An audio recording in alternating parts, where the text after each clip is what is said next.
You've been lied to since the day you were born. They told you life was supposed to be fair, that happiness was your birthright, that if you just stayed in line, did what you were told, and kept your head down, life would reward you. Let me burn that illusion to the ground right now. Life is suffering. Not sometimes, not occasionally, always. Suffering is the constant, the rule, not the exception. And if you're not using it as fuel, you're being consumed by it. This isn't negativity. This is reality. And the sooner you swallow it, the sooner you begin to live with power. Look around you. Most people are walking corpses, numb, angry, distracted, medicated. They're not living, they're surviving. And yet, they pretend everything is okay. Because facing the truth? That takes more courage than most people have. But not you. You're here because something in you refuses to settle. Because a part of you knows that comfort is the cage, and pain is the key. Here's the truth. Suffering is the forge, the crucible, the fire that burns away the weak and reveals the warrior. You can't escape suffering, but you can choose what to do with it. You can cry over it, or you can carve a throne from it. We're going to dismantle the lies. We're going to rewire your understanding of pain, and we're going to arm you with principles so lethal they'll turn every setback into fuel. This isn't self-help. This is self-mastery. Carl Jung once said, "No tree, it is said, can grow to heaven unless its roots reach down to hell." Think about that. Your potential, the greatness you dream about, is directly tied to how deep you're willing to go into the darkness, into your own suffering, into your trauma, your fears, your failures. You don't ascend by ignoring pain. You ascend by integrating it. You don't become powerful by avoiding discomfort. You become powerful by walking straight into the fire and refusing to burn. That's where you begin, with the raw truth. You have to stop running from suffering.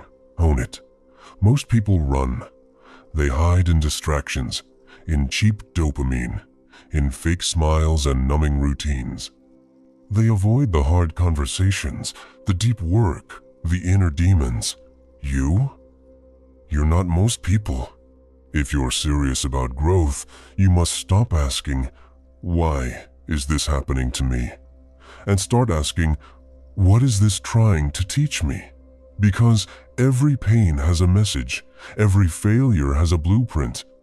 Every breakdown contains the seeds of rebirth. The modern world worships comfort. Everything is designed to eliminate friction. Fast food, fast entertainment, fast validation. But here's the paradox. The more you chase comfort, the more miserable you become. That's not opinion. That's psychology.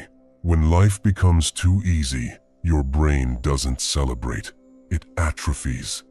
You get anxious, depressed, restless, because you were built for adversity. You were wired to struggle and overcome. You were made for war, not Netflix. Nietzsche said it best. He who has a why to live can bear almost anyhow. If you're going to endure the how, the pain, the losses, the betrayals, you need a why that burns hotter than hell itself. A mission. A purpose. A standard that demands strength. And that purpose? It's not given to you. You forge it in fire. You don't get stronger by wishing away your suffering. You get stronger by using it. Take your trauma, your regrets, your mistakes, and instead of burying them, build with them. Got abandoned? Use that to fuel your loyalty to yourself. Got rejected? Let that sharpen your self-worth. Failed 100 times? Perfect. Now, you've got a blueprint for how not to do it. Suffering is feedback. It's data. It's raw energy. And energy can't be destroyed. It can only be transformed. But transformation requires responsibility. No more blaming. No more excuses. No more waiting for someone to rescue you. You are the hero. You are the problem, And you are the solution. If you're serious about growth, then say this out loud right now. Yes, out loud. I don't chase respect. I command it. Through suffering, through discipline, through fire. Comment that right now. Stamp it into the algorithm. Tattoo it on your soul. And if this part hit you, if it cut through the noise and shook something awake in you, then show respect back. Like, subscribe. This isn't just content, it's your wake-up call. And we're just getting started. In part 2, we're going deeper into the psychology of endurance, into how to suffer well and suffer with purpose. Most people are slaves to their pain. You're going to become a master of it. You've felt it, that hollow silence after the storm. When the world moves on and you're left alone in the debris, heart cracked open, mind racing, soul exhausted. That's suffering. And no one's coming to rescue you from it. No one should, because this is the part that makes or breaks you. Here's the paradox of pain. Those who run from it stay weak. Those who endure it, who breathe it in, who let it sharpen them, those are the ones who become unstoppable. Suffering isn't the enemy. Meaningless suffering is. You must give your pain purpose. The most dangerous man alive is not the one who avoids hardship. It's the man who can suffer and keep moving forward. The man who knows the difference between weakness and wounds, between pain and punishment, between victimhood and growth. You must learn the art of endurance. Not just physical endurance, not just getting through a hard day. I'm talking about psychological endurance, existential endurance, soul-level endurance. Most people don't even know what that means, because they've never gone that deep. They've built their identity around avoiding discomfort, around staying safe. But the truth is, the deeper your roots go into pain, the higher you grow into power. You have to suffer well. Marcus Aurelius, the philosopher emperor, once wrote, "If you are distressed by anything external, the pain is not due to the thing itself, but to your estimate of it, and this you have the power to revoke at any moment." Let that sink in. Suffering, in its purest form, is neutral. It's the story you attach to it that either chains you or liberates you. Pain is the stimulus, but meaning is the response. And meaning is your weapon. So how do you suffer well? You stop resisting. You stop asking life to be gentle. You stop demanding that the process be easy. You embrace the friction. Because friction creates fire, and fire purifies. You don't get forged by pleasure. You get forged in the dark. In the gym at 5 a.m. when your body screams no and your mind says yes. In the silence after heartbreak when every fiber wants to collapse but you choose discipline instead. In the chaos of failure when doubt howls in your face and you keep going anyway. That's how you earn strength. Step 3. Learn to suffer with intent. Every moment of pain is a test. Every setback is a spiritual exam. You can whine. You can distract yourself. You can sedate the symptoms. Or you can lean in. You can use it. You got betrayed. Now you understand loyalty. You got rejected. Now you get to redefine your worth. You failed again? Good. You're collecting scars, proof that you're still in the arena. When you suffer with intent, you become bulletproof. You start to view hardship like a blacksmith views heat. It's not a punishment, it's a process. Not a setback, but a signal. You're being tempered. But here's the catch, there's no guarantee. Just because you suffer doesn't mean you grow. Just because you feel pain doesn't mean you become powerful. That only happens when you choose to transform. Arthur Schopenhauer once said, "Suffering is the substance of all life." That's not depression, that's depth.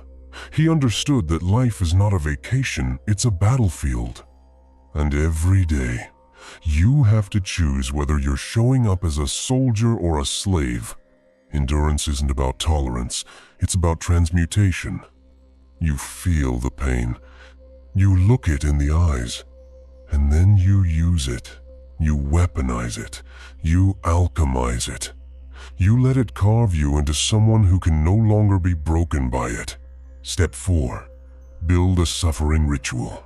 Yeah, you heard that right.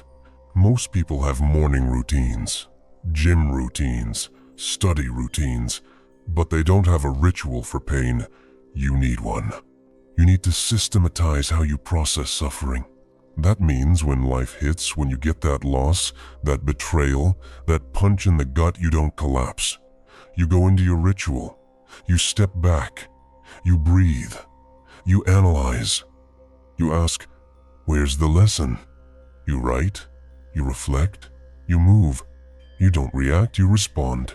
Because the ability to suffer without losing momentum, that's the closest thing to invincibility a human being can achieve. Here's a truth no one tells you. Most people don't make it because they quit mid-transformation. They go through 80% of the fire and then beg for mercy. And just when the heat was about to forge them, they crawl back into comfort, broken, bitter, and unfinished. You can't afford that. You finish the fire. You let it burn away the boy, the coward, the complainer, and reveal the conqueror beneath. Say this now. My suffering is not my weakness. It is my weapon. Comment it. Declare it. Own it. And if this lit something in you, if you're ready to stop flinching when life hits hard like this video, subscribe. Support the message. We're not here to play nice. We're here to build warriors. And what's coming next? It's going to shift the way you see everything. In part 3, we'll talk about the cycle of rebirth, how to use failure as a resurrection, how to climb out of your lowest moments, not just healed, but reborn as someone the old you could never even imagine. You're not done suffering. You're just getting started. But now, you'll suffer like a weapon. Let me tell you something you won't hear in your average self-help book. You're going to fall hard. And not just once. You're going to break, be humiliated, lose people, lose hope, watch everything you built collapse in front of your eyes. You're going to have nights where you stare at the ceiling, wondering if you've wasted your life. And that's exactly where the rebirth begins. See, most people fear failure like it's the end. But failure isn't the end. It's the furnace, the womb. The sacred place where who you were dies and who you could be starts to breathe. You're not supposed to avoid it. You're supposed to descend into it, die there, and rise again unrecognizable to the man you were before. This is the cycle of rebirth, and you can't fake your way through it.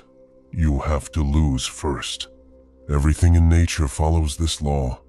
The phoenix doesn't rise without first being reduced to ashes. The snake doesn't grow without shedding skin. The seed doesn't bloom without being buried in dirt and darkness. So why do you think your transformation should be clean, neat, painless? Growth is not polite. It's violent. It tears. It burns. It leaves stretch marks on the soul. But if you embrace that, you become something different. Step 5. Let yourself die. Not literally, metaphorically, spiritually, internally. Let the old identity die. The insecure version. The version that always needed validation. The version that feared failure. The version that played it safe. Let it die. Don't cling to a broken self because you're afraid of the unknown. That's the ultimate betrayal of your own potential. You must break before you evolve. You must unravel before you rebuild. Carl Jung called this the process of individuation, the death of the mask, the collapse of the false self, and the painful birth of your real identity. But here's the problem. Most people can't endure the chaos between who they were and who they're meant to become. They want clarity before they leap. They want the blueprint before they burn. But that's not how rebirth works. You don't get a map. You get thrown into the fire and either you rise or you rot. And that's what separates the average from the exceptional. Step 6. Use the ashes. You've fallen. Good. Now, pick up every shattered piece and start building. What did you learn? What got exposed? What weakness got dragged into the light? Use it all. The betrayal? Let it teach you boundaries. The loss? Let it teach you gratitude. The failure? Let it teach you precision. Nothing is wasted unless you waste it. The lowest points of your life are not accidents. They are curriculum. And if you stop resisting, if you start studying them, they become power. Machiavelli once wrote, "It is better to be feared than loved, if you cannot be both." But here's the deeper meaning. It is better to be respected by your future self than liked by your past one. And you only earn that respect through war, internal war, the kind where you don't recognize yourself anymore. And that's exactly the point. You weren't born to stay the same. You were born to evolve. And that requires you to descend, to be buried, to rot a little, to face the shadows you've spent years avoiding. Only then do you rise. Step 7. Build a resurrection ritual. Yes, just like you need a suffering ritual, you need a rebirth protocol. When you fail, don't just try to move on. That's what weak men do. They distract themselves, bury the lesson, pretend they're okay, and then they make the same mistake again. You pause. You deconstruct. You isolate the variables. You write it down. You extract the gold. You say, what version of me allowed this to happen? And what version of me must emerge now? Then you go silent. You train harder. You study deeper. You become more ruthless with your focus. And when you reappear, you're not the same. You don't announce it. You don't beg for attention. You just show up unrecognizable. People will notice. They'll say, you've changed. And they'll be right. Because you killed the version of yourself that tolerated mediocrity, that begged for scraps, that accepted weakness. And now, you don't apologize for who you are becoming. Let me say it straight. Most men never experience their rebirth because they never allow themselves to be broken deeply enough. They try to rebuild too early. They numb the collapse. They lie to themselves and call it recovery. But you let the fire do its work. You let the suffering strip you down. And when you rise with scars, with clarity, with purpose. Say it now. I rise from every fall smarter, sharper, stronger. Comment it, affirm it, brand it into your identity. And if you felt this part in your bones, if it triggered your memory, your regret, your hidden strength like this video, subscribe. This is not entertainment. This is transformation. And what's coming next? It's not for the faint-hearted. In part 4, we talk about mastering the mind under pressure, how to stay cold, calculated, and composed in the middle of chaos. Because power is nothing if you lose your head when life gets loud. This is where warriors are made. Stay tuned. Stay focused. Pressure reveals everything. It doesn't lie. It doesn't negotiate. It doesn't care about your plans or potential. Pressure strips away the mask and shows the world exactly who you are. And for most people, that's a problem. Because when things fall apart, so do they. They panic. They crumble. They lash out. They fold. But you're going to do the opposite. You're going to remain calm when others break. Still when others shake. Focused when the world starts to scream. Why? Because the ability to hold your mind cold, ruthless, grounded under pressure is the mark of real power. Anyone can play tough when the sky is blue, but when the storm hits, when chaos knocks at your door and uncertainty surrounds you, that's when the real ones step forward. Let me tell you something most people don't want to admit. You will face moments in life where everything is out of your control except one thing: your state. Not your emotions. Your state. There's a difference. Emotions are chemical. They rise and fall. But your state is trained, engineered, commanded. And if you want to dominate in life, you need to develop the mental discipline to remain composed when your heart is racing, when your future is on the line, when pain is pulsing through your veins like fire. Step 8. Breathe before you break. Sounds simple, right? But it's everything. In moments of pressure, your breath is the bridge between chaos and control. When you lose your breath, you lose your rhythm. When you lose your rhythm, you lose your response. When you lose your response, you become reactive. And reactive men are weak men. They get baited, manipulated, destroyed by their own impulsiveness. Voltaire said, "A man is free the moment he wishes to be." That's the truth, but only if he has mastery of his mind. You cannot be free if every situation hijacks your nervous system. You cannot be powerful if every trigger pulls your emotions like a puppet string. So the first rule of pressure: command your breath.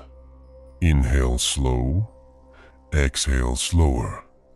Reset, recenter, re-enter the moment not as a victim of it, but as the observer, the strategist, the one who sees the field while others are lost in fog. Step 9. Create mental distance. When the world starts caving in, weak minds collapse with it. But strong minds zoom out. Don't just feel. Analyze. What's really happening? What are the facts? What are the assumptions? What's the pattern? This isn't denial. This is discipline. Stoic warriors didn't ignore pain, they outthought it. Marcus Aurelius journaled his way through war, death, betrayal, and loss because writing gave him distance. It gave him clarity. It gave him power. You need that. You need a system to create distance between stimulus and response. Whether it's journaling, breath work, visualization, cold exposure, or simply asking better questions, you must refuse to let the moment own you. Because the man who owns the moment, he owns his life. Step 10. Train under fire. Let's be clear, calm can't be a performance. It has to be forged. And the only way to forge calm is through chaos.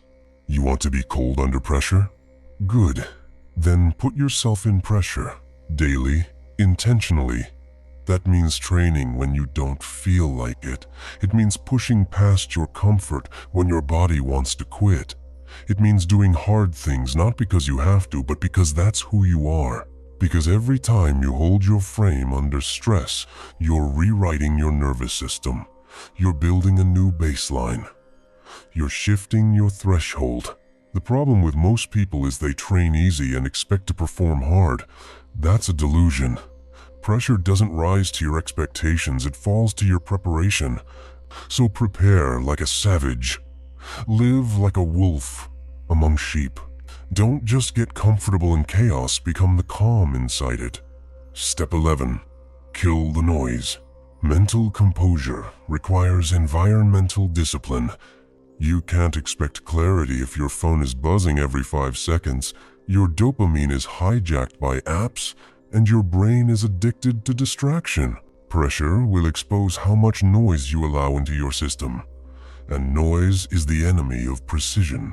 Start treating your attention like a sacred weapon, because it is. Guard your mornings. Protect your solitude. Eliminate anything that fractures your focus. You're not just training for success, you're preparing for war. And in war, your greatest advantage is a calm mind in a chaotic world. Say it now. My mind stays sharp. My presence is lethal. Pressure makes me colder. Comment it. Embed it. Believe it. If this part hit your core, if it made you realize how easily you've been knocked off center before, like this video, subscribe. Don't just consume this message. Live it. Practice it. Become it. Because in part 5, we're going into the next level of self-mastery, turning discipline into identity. Not motivation, not hype, but building an unshakable core that doesn't need permission, doesn't wait for inspiration, and doesn't fold under fatigue. If you've made it this far, you're not like most people. You're becoming something else. Motivation is a myth. It's a sugar high, a quick hit of dopamine disguised as progress. It makes you feel like you're moving, but the second life punches back, it evaporates. And that's the difference between amateurs and professionals, between talkers and doers, between the person you are now and the one you're about to become.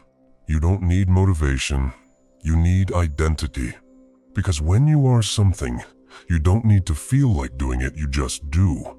The problem is, most people live in identity confusion. They say one thing, do another. They want to be disciplined, but their habits scream chaos. They want results, but they haven't become the kind of person who demands them. And that's the shift we're making now. You're not chasing discipline, you're becoming it.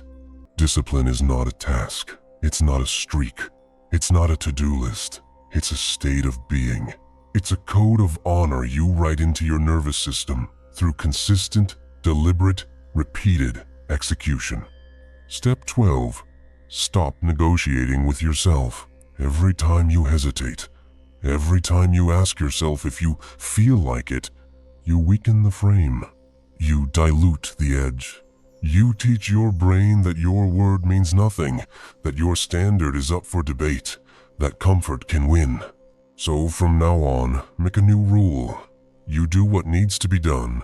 No vote, no debate, no emotion. You wake up and train because that's who you are. You show up early because that's your identity. You finish what you start because unfinished is unacceptable.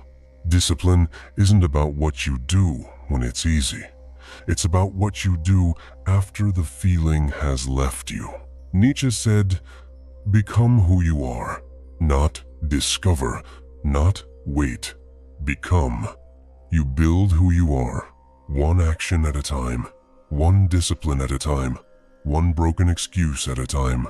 Step 13. Attach your identity to effort, not outcomes. Most people only work hard when results are guaranteed, when the audience is clapping, when the metrics are climbing. But the master grinds in silence. Not for approval, not for applause, for alignment. You train hard because that's who you are, not because of what it gets you. The world rewards outcomes, but life respects effort. And when your identity is rooted in effort, you can't be stopped, because no win inflates you and no loss deflates you. You remain grounded, relentless, focused, and that's what separates a discipline-built identity from a dopamine-driven one. Step 14. Design friction into your life. You don't become disciplined by avoiding pain. You become disciplined by deliberately walking into it until your nervous system adapts. Make it harder, that's right. Instead of removing obstacles, design them. Build challenge into your daily life so when chaos hits, your foundation is already set. Cold showers, early wake-ups, fasting, digital detoxes, long training sessions, deep work, boredom, silence. All of these are reps. Reps for the mind, reps for the soul. Every hard thing you do when no one's watching becomes armor. And when life tries to break you, you smile. Because you've already been through worse by choice. Discipline is not built in easy conditions. It's hammered into you by your own refusal to let softness take root.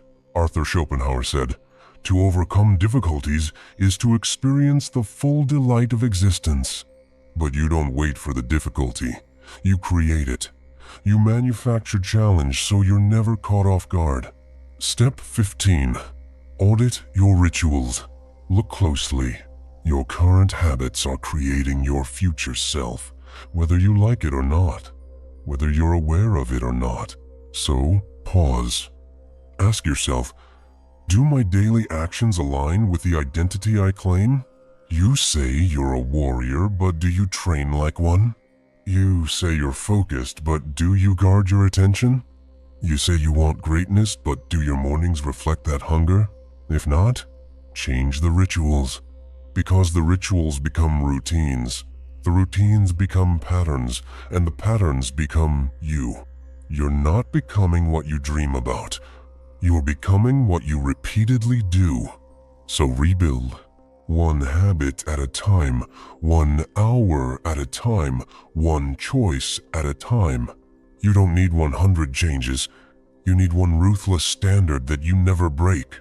And from that, discipline is no longer something you do, it's something you are. Say it now. Discipline is my identity. I don't wait, I execute. Comment that, stamp it, cement it.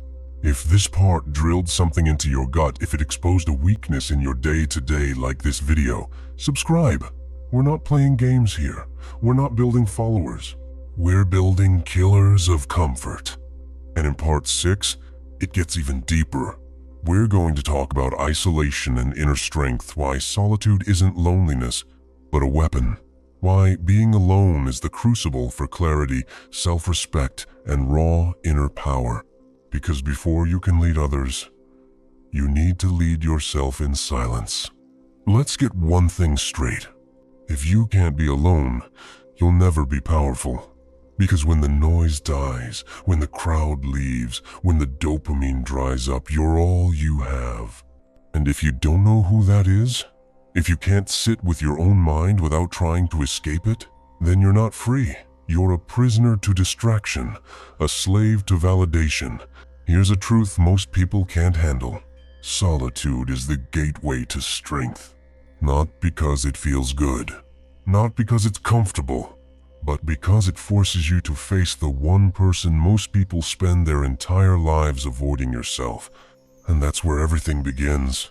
No more hiding behind groupthink, no more leaning on others to tell you who you are, no more noise to mask the confusion. When you isolate, you sharpen. When you separate, you elevate. The world glorifies connection. Social media, 24/7 messaging, constant stimulation. But here's what they won't tell you. You can't find clarity in the crowd. You can only find it in silence. Step 16. Choose intentional isolation. This isn't about being antisocial. This is about being self-possessed. You don't isolate because you hate people. You isolate because you love your mission. Because every second you spend caught in external drama is a second stolen from your evolution. You don't just go away. You withdraw. To rebuild. To recalibrate, to remember what the hell you're doing here. Marcus Aurelius ruled the Roman Empire and still carved out time to be alone with his thoughts. He wrote his meditations not for an audience, but for himself. Because true leadership, true command starts with self-command. You want to be a weapon in the world? Then sharpen in silence. Step 17. Make solitude your testing ground. Solitude reveals your inner terrain. When there's no one to impress, no one to blame, no one to compare to, your real self shows up. Are you proud of that version? Because here's the truth. If solitude makes you anxious, it's because you've been lying to yourself, living too externally, drifting too far from your core. In solitude, there's no filter, just you and your thoughts. And if your thoughts betray you, it's because your life is out of alignment. Fix it. Use solitude to confront, to question, to correct. Who are you when no one is watching? What do you really stand for? What pain are you still running from? This is shadow work, and it's not optional if you want power. Carl Jung made it clear. Until you make the unconscious conscious, it will direct your life and you will call it fate. Solitude is how you make it conscious. Step 18. Forge a code in silence. Every warrior has a code, and that code isn't written in public, it's etched in solitude. This is where you decide who you are, what's non-negotiable, what lines you don't cross, what values you will bleed for. You don't need the world to agree. You don't need permission. You just need to decide. When the storm hits and your emotions scream for relief, it's your code that holds the line. That code doesn't come from a podcast. It comes from you, in silence, in stillness, in that dark room where you wrestle with the truth until it scars you with wisdom. The code is what makes you unshakable. Step 19. Protect your peace like a warrior guards his weapon. Solitude isn't just a one-time thing. It's a ritual, a refuge, a requirement. That means boundaries. That means saying no. That means choosing stillness over stimulation. The modern world is addicted to being on, always connected, always scrolling, always chasing noise. But the master retreats often, not to escape, but to strengthen, not to hide, but to anchor.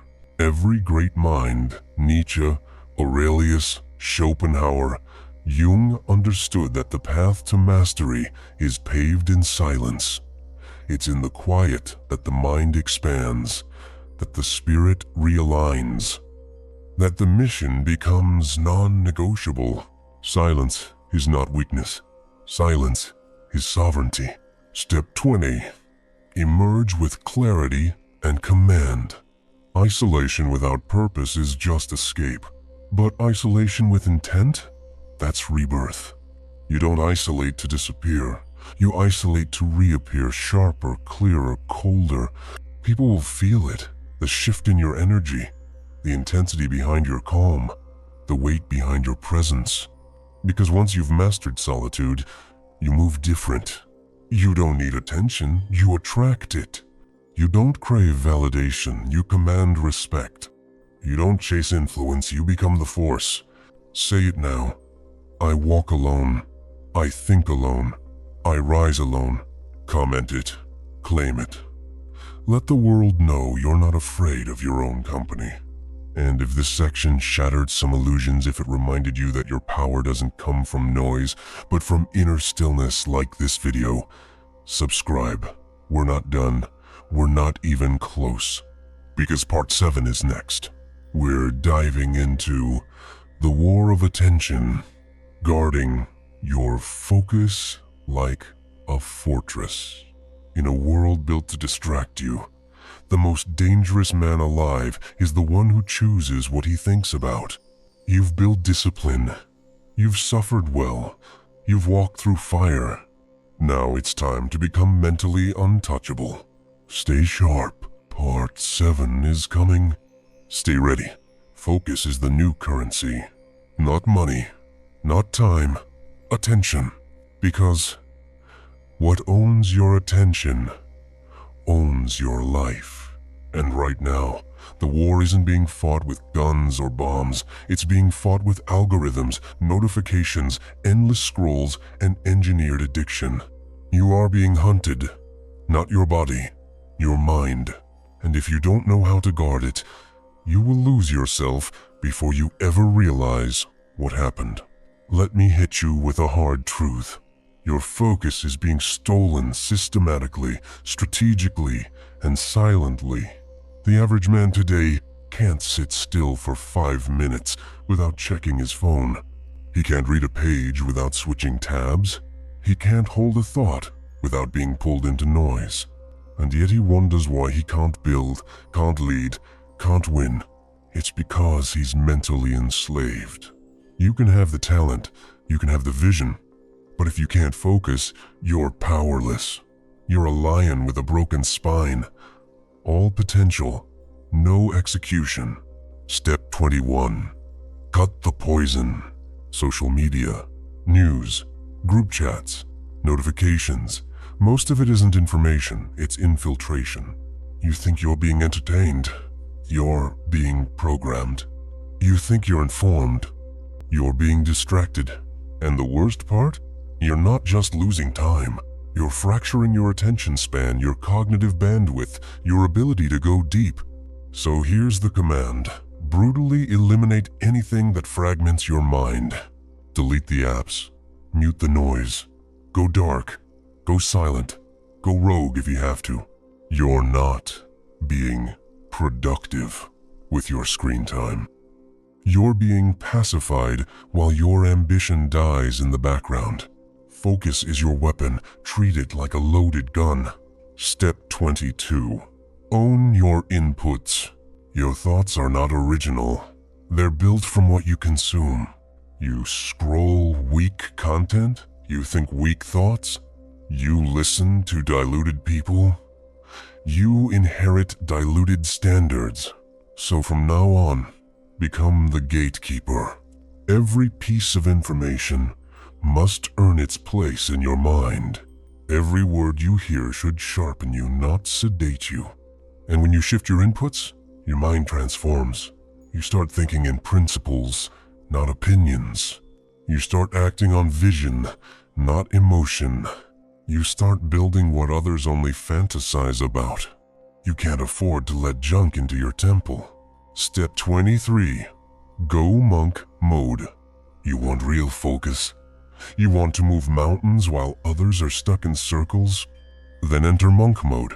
No, not a lifestyle. A season. A phase. A ruthless stretch of time where you give your full devotion to mastery, nothing else. No distractions, no weak company, no instant gratification. Just work. Just silence. Just sacrifice. This is where you separate yourself, because most men will never experience what it feels like to have uninterrupted, undivided focus on a single mission. You're about to? Monk mode is the ultimate reset, the cognitive purge, the identity forge. 3 months in monk mode will give you more clarity than 3 years of passive progress, because you'll stop reacting and start dominating. Step 24. Build deep work rituals. Focus isn't an accident. It's an environment. It's a system. So build it. A sacred space. A set schedule. A starting routine. A shutdown process. You're not just working, you're entering battle. You're entering the chamber where legends are made. Treat it with that level of intensity. Put the phone in another room. Block the noise. Prepare your tools. Breathe. Focus. Then work like a man possessed. Because if you can do 3 hours of real deep work daily, you will outperform 99% of people scrolling and hustling for 12. Focus is leverage. Use it. Step 25. Train your brain like a muscle. The mind, like the body, adapts to resistance. Every time you pull it back from distraction, you strengthen it. Every time you hold your attention longer than feels comfortable, you grow. Every time you sit in silence and don't escape, you rewire your brain. This is how warriors are built. Not by accident, not through willpower alone, through repetition, through clarity, through structure. You don't just control your mind once, you control it every single day. And when that becomes your default, you become unstoppable. Because now, no distraction owns you. No chaos phases you. You are locked in, dialed in, deadly. Say it now. I don't give away my mind. I guard it like a fortress. Comment it. Seal it. Make it your vow. And if this part snapped you out of the haze, if it slapped the phone addiction out of your brain like this video, subscribe. Because we're building something dangerous here. And the final part? Part 8. Legacy through suffering. How pain builds empires. Everything you've endured, it's about to become your legacy. The suffering wasn't meaningless. The fire wasn't punishment. It was preparation. And now, you build. Part 8 is next. Stay locked. All this suffering, All this silence, all this discipline, it wasn't for nothing. You didn't walk through the fire to stay broken. You didn't rebuild your mind just to survive. You came through hell to build something permanent. Something that lasts longer than pain. A legacy. Let me say it loud and clear. Your pain is not your prison, it's your platform.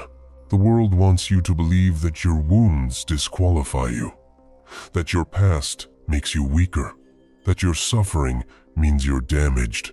That's a lie. Your suffering is your signature. It's what separates you from the crowd. It's what gives your story teeth, your character steel, your presence, gravity. Only the scarred are qualified to lead, because they've been somewhere real. They've lost, they've failed, they've bled. But they never broke. You are not here to escape pain. You are here to use it, to build from it, to turn it into bricks and banners and blood-stained wisdom. Step 26. Tell your story without shame. Most people bury their story. They hide the truth. They edit their past like a PR campaign, terrified someone might see how broken they once were. But you stand on it. You speak it with pride. Because your story isn't weakness, it's proof. Proof that you're still standing. Proof that you didn't tap out. Proof that no matter what tried to kill you, you learned to sharpen it instead. The people who matter will respect the scars. The ones who don't, let them stay soft. Machiavelli wrote, "Men rise from one ambition to another. First, they seek to secure themselves against attack, and then they attack others." You've secured your base. You've mastered your inner world. Now, it's time to build outwards. Step 27.